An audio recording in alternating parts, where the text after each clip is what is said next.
Promotion include a personal selling, advertising, sales promotion, direct marketing, publicity, word of mouth,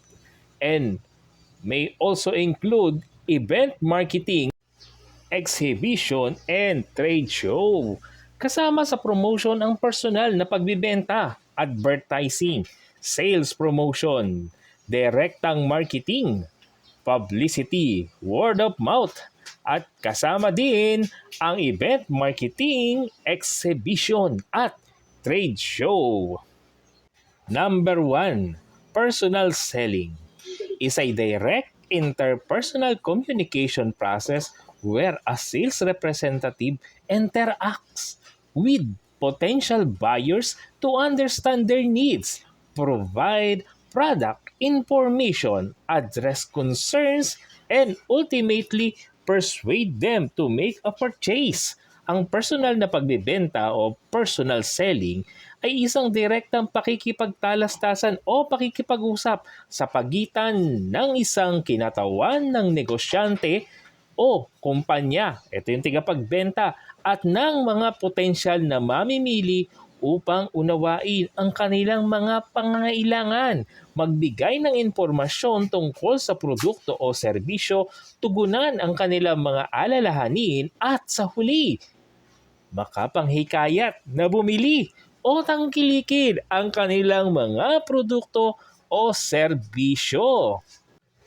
Unlike other forms of promotion such as advertising or public relation, personal selling involves a one-on-one or small group interaction, allowing for tailored message and immediate feedback.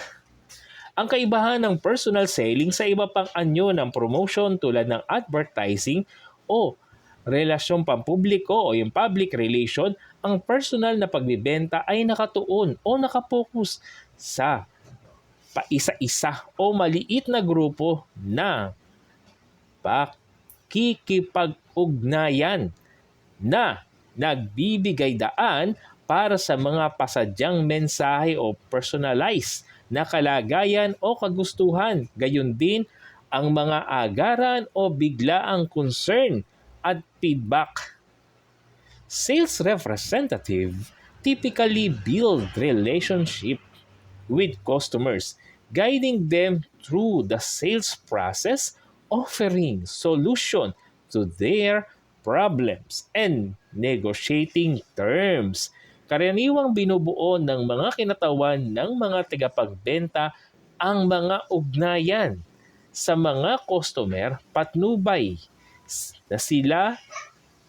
ay gabayan sa proseso ng pagbibenta, mag-alok ng mga solusyon sa kanilang mga problema at